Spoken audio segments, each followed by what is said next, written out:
All right, so you can tell me if I'm wrong, but I have this idea that most filmmakers see RGB lights either as a novelty or as a special use case. And I think that because that was me, I would think of using RGB lights for specific scenes, whether it be like a nightclub scene or places that actually have RGB lights.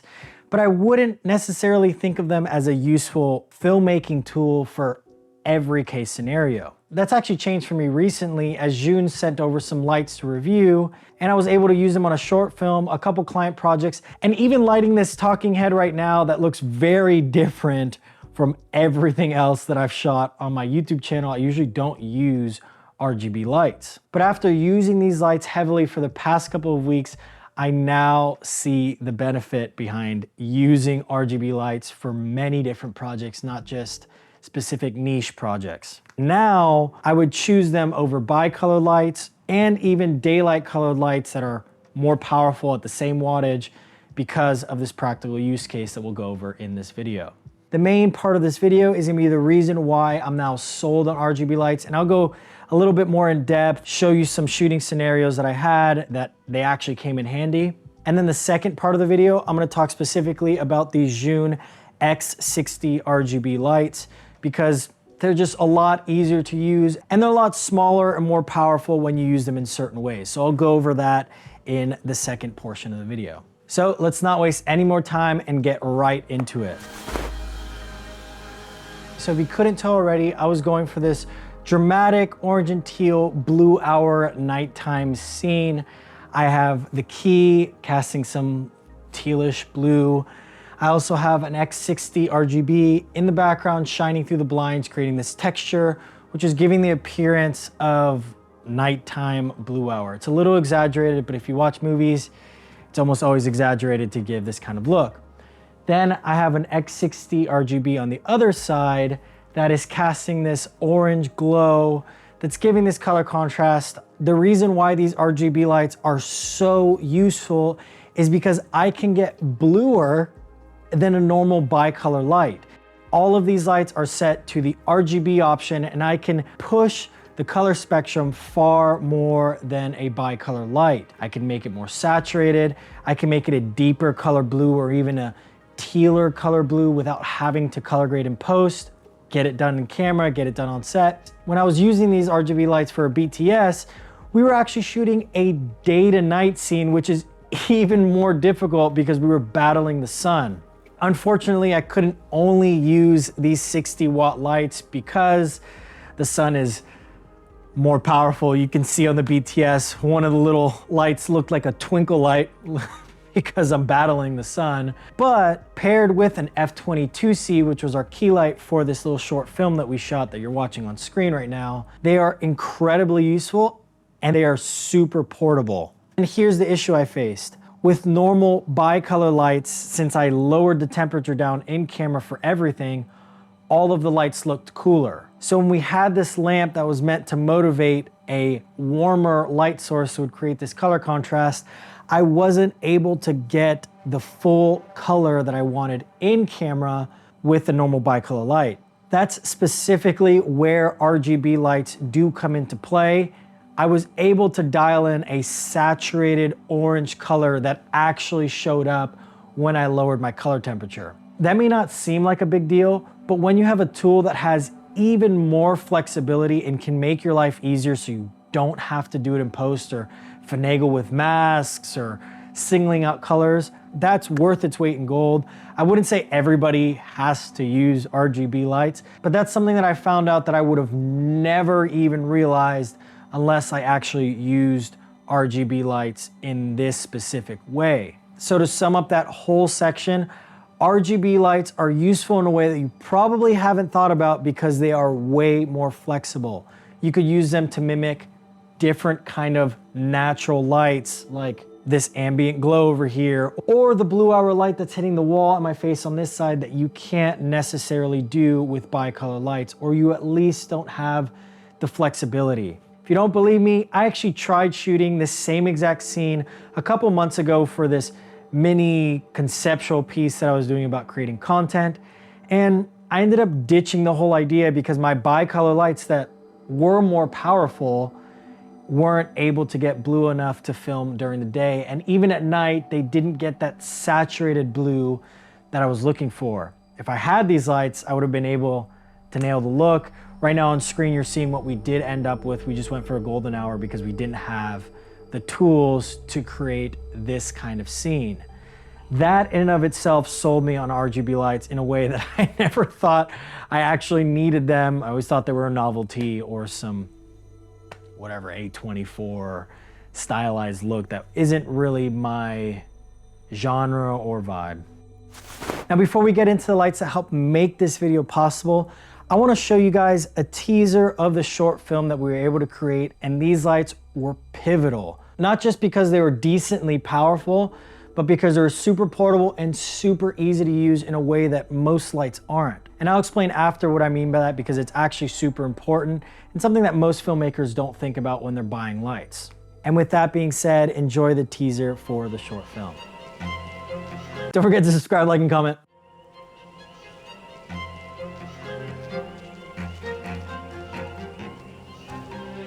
Where is it?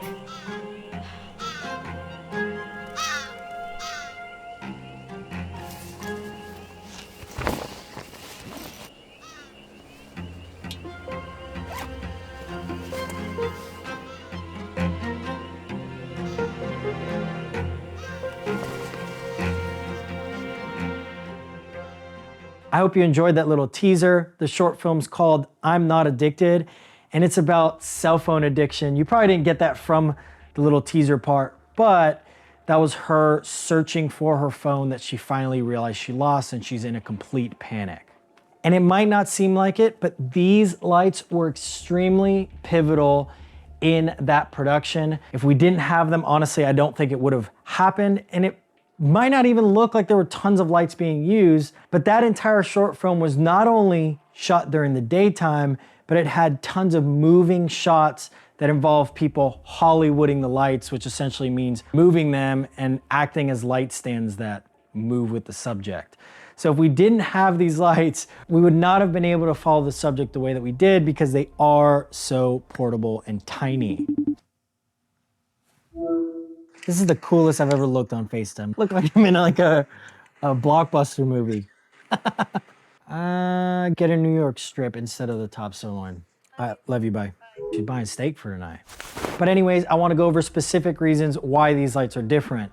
Zhiyun has a history of making different lights that have never been made before, and companies are actually copying Zhiyun now, which is really interesting because Zhiyun wasn't like a market-leading light company, and I don't think they are yet, and I'm not entirely sure if they ever will be unless they fix certain things, which I'll talk about later in the video. But they are changing the game in certain areas, and Zhiyun lights are one of my most used lights for corporate interviews or anything that's super run and gun, because they are super tiny. So the first thing that's really special about these lights is the fact that they are so small. They fit in the palm of my hand, and I can fit 3 of them in a tiny little cube in my camera backpack, which is crazy because they're 60-watt lights. Back in the day, a 60-watt light was actually pretty big, and most people use it as their key light, so you can use this as a key light if you want. Obviously, I'm using it as a key light right now. So the fact that they're super small in relation to the power that they put out makes them a no-brainer for most people, especially run and gun videographers, or you're shooting corporate interviews, or you want to use them for something outdoors, which I'm not keen to bringing lights when I'm shooting outdoors anyways, but with these, I will, and they come with me on every shoot because of that exact reason. They're super tiny. The second reason is that they're super easy to use, and that's a little odd to say about a light because they all work basically the same, but there are a couple key differences with the Zhiyun X60 that the X100 also has, that the Molus G60 doesn't have, and I guess most people would compare the two because they're basically the same light, besides these key differences that make them more usable. And that's the fact that they can take that little rectangular power bank that the X100 uses, and the fact that they accept power delivery. I can power these lights on any outlet with a tiny power delivery power bank and a really long USB-C cable. That might not seem important or significant at all, but that little powering setup is super compact, which pairs perfectly with these lights, and that's unfortunately not the case with most lights. Most lights their power bricks are bigger than the actual lights nowadays. And that just defeats the purpose when you're lugging around a ton of gear. Obviously, larger lights have their place, and I have 720s, 300s, 500s, all of that because I do still use them. But for running gun setups that need to be super nimble, these lights are perfect. I know it may seem like I'm raving about these lights, but I really do enjoy them, and I'm gonna use them in my personal kit. I'm not selling them. I can if I wanted to. I don't know if you guys knew that, but YouTubers can sell the gear that they get so they can actually make money making these videos. And some do, which I don't have any problem with that, but I'm not gonna sell these lights because they're specifically useful to me. And the last and most obvious reasons why these lights are different than everything else on the market is because they're RGB, they're a point source light, and they're 60 watt, while still being super tiny. But a point source 60 watt light usually is fairly large. And if they're not, their power bricks are usually larger than the lights themselves. So that really differentiates these lights from other lights in the market, and is one of the only reasons why I'm making this video in the first place, because I could have said no. Companies reach out to me all the time to send me gear, and I say no a lot, specifically because I just don't think it's that different or good, or I don't need it personally. And now let's talk about the not so fun parts, and that's the quirks behind these lights, because there are definitely quirks with these lights that I wish were different, but at their price point, which I'll throw up somewhere in the screen, and their size, portability, all of that, I can live with them. Some of them I've been talking to Zhiyun for a really long time about fixing these things. But let's go with the first one, and that is the fact that they are RGB, but they're weird. They're odd at certain hues and power differences. When I go down a certain percentage or I go below a certain percentage of the saturation, they completely change to a certain color. Like I had orange and it changed to pink because I lowered the saturation, or it was just odd. There's some quirky parts to it, which I guess makes sense with their price point and their size and all that. There had to be some compromises that needed to be made to pack everything in this tiny package, but it's something that I am kind of annoyed about. I'm not sure if this can be fixed in firmware. If it can, Zhiyun, please fix it. But that gives me less flexibility with the saturation, and I had to deal with slightly oversaturated colors as opposed to super desaturated colors, which kind of defeats the purpose of RGB. So that's something to note. I'm not sure if most reviewers are going to experience the same or if it's just my unit, but it happened with all of my units, so that was a little annoying. The second quirk that I found is that the fan is decently loud on the RGB version. I don't know if it's just my units again, because one is a little louder than the other. These are pre-production units, but it was significantly loud to the point where when I turned it off, I realized how quiet the entire room was. And then finally, the last quirk about these lights, and it's the same quirk that I've gone over with every Zhiyun light that I've reviewed on this channel, and that is their app. It's just not that great. It's usable, but I have to close it often just to get it to reconnect and all of these different things just to get them to work on set. And that's an annoyance that almost had me sell them and just say no to Zhiyun altogether. But I do use these lights a lot. They're an integral part of my run and gun corporate interview setup that I fit in a backpack, basically, because I can. There's 100 watt lights, there's 60 watt lights, RGB lights that fit in the palm of my hands. So I'm able to fit all these lights in a backpack, and I'm more keen to saying yes to lower paying interview jobs because it's a lot easier. I've talked to Zhiyun time and time again and told them to make their apps more like Nanlite or Aperture, just companies that are doing it right.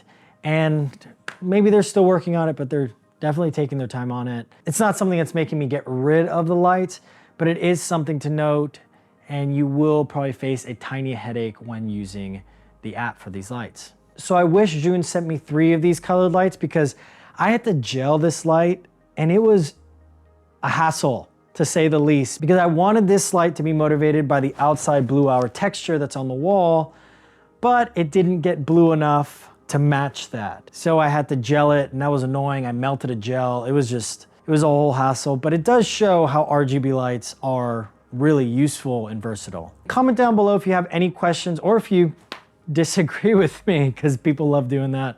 And I don't mind intelligent debates in the comment section. Maybe not this whole argument. If you're just gonna argue, just don't comment. But I just wanted to say that I appreciate each and every one of you for watching these videos, liking them, subscribing to the channel, letting me know how much it helps you, because it really does motivate me and encourage me to make more videos like these. With that being said, there are tons of links down below that are affiliated links to the lights. There's a 10% off coupon, as well as the LUTs that I use for this video, all the gear that I use in all of my videos.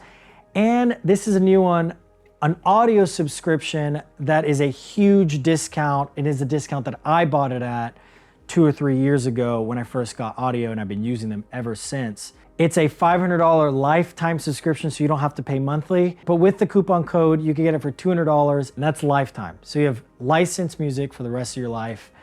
And yeah, it just makes sense. But anyways, that's everything for this video, and I will see you guys in the next one.